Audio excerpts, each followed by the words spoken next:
Today, we're diving into the High Middle Ages. It was this incredible era of ambition, faith, and intellect that was quite literally reaching for the heavens.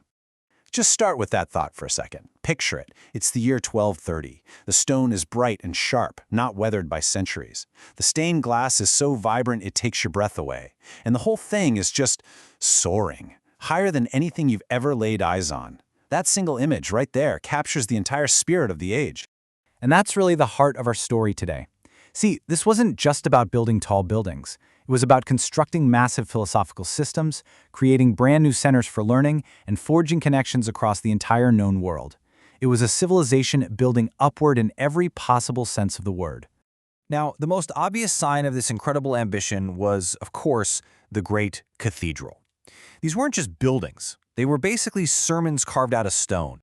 I mean, just try to wrap your head around the sheer scale of this. These cathedrals took generations to finish. The person who laid the very first stone knew, for a fact, that they would never live to see the spire completed. They were building for their children's children, for God, and for the future. By 1230, Notre-Dame had already been a construction site for almost 70 years. It was this massive, all-in community effort that pushed human skill and devotion to its absolute limit. So, how on earth did they build so high? Well, the secret sauce was a brilliant piece of engineering, the flying buttress. By moving the building's main support system to the outside, these big stone arms, basically, they freed up the walls. This meant architects could go higher and thinner than ever before, which made space for what they really wanted. And that combination of technologies is what we call Gothic architecture. You've got the pointed arches, the ribbed ceilings, and those flying buttresses, all working together for two main goals: incredible height and incredible light. And a little fun fact for you, the name Gothic was actually meant as an insult. Later on, Renaissance writers thought the style was barbaric, like the Goths. But hey, the name stuck. And this gets to the real purpose of it all. Take Chartres Cathedral. The theologians who planned it out believed that light was a physical manifestation of God. So what do? They filled the walls with over 170 stained glass windows. Standing inside wasn't just about admiring pretty art. It was about having a physical, overwhelming experience of divine light. The whole building was an engine designed to create a spiritual feeling. But you know, this ambition to build upward wasn't just about stone and glass. At the exact same time all these physical cathedrals were rising, Europeans were also building cathedrals of the mind, the very first universities. The first universities, in places like Paris and Oxford, weren't really about the buildings. The word universitas is just Latin for a whole or a corporation. It was simply a chartered community of scholars. It was this totally radical new idea that knowledge could be pursued together in a structured way. And what was on the curriculum? The 7 liberal arts. It was broken down into 2 parts. First was the trivium, which was all about language, stuff like grammar, logic, and rhetoric. Then came the quadrivium, which was all about numbers and the mathematical arts, like music and astronomy. This was the complete intellectual toolkit you needed to understand God's creation. Their whole method was called scholasticism, and man was it rigorous. A teacher would pose a question. Then he'd lay out every single argument he could think of for it. Then he'd lay out every possible argument against it. And only then would he reason his way to a final answer. Every single idea had to be defended with pure logic. And a method this rigorous eventually led scholars to tackle one of the biggest questions you can possibly ask, a question that would define the era's greatest thinker. Can you, using only human reason, without ever even opening a Bible, prove that God exists? And this is where Thomas Aquinas comes in. He looked at the writings of the ancient Greek philosopher Aristotle, remember, a pagan, not a Christian, and he did something totally revolutionary. He argued that Aristotle's logic wasn't a threat to Christianity. He said it was a powerful tool for it. For Aquinas, faith and reason weren't enemies at all. They were just 2 different roads leading to the exact same place. Okay, so Aquinas represents this very intellectual path, this path of the mind.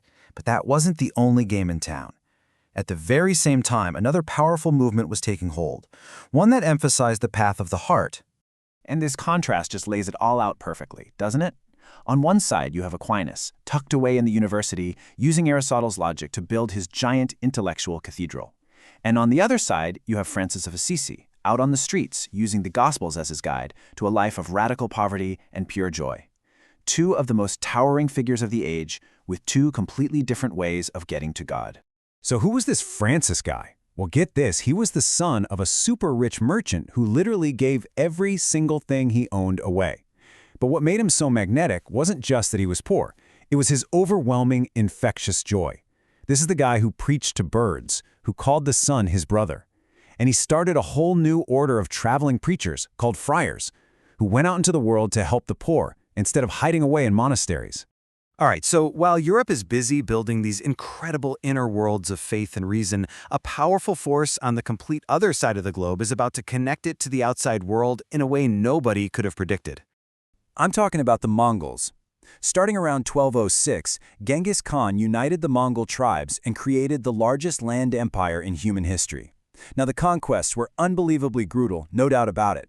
But the unexpected result was something called the Pax Mongolica, or the Mongol Peace. For about a century, one single power controlled the vast trade routes across Asia, making long-distance travel safer than it had ever been before. And this newly safe world is exactly what made Marco Polo's insane 24-year journey even possible. He traveled all the way from Venice to the court of Kublai Khan in China, and the stories he brought back, people in Europe could barely believe them. He talked about cities with 1 million people, about using paper for money, and about black stones that you could burn for fuel, what we, of course, know as coal.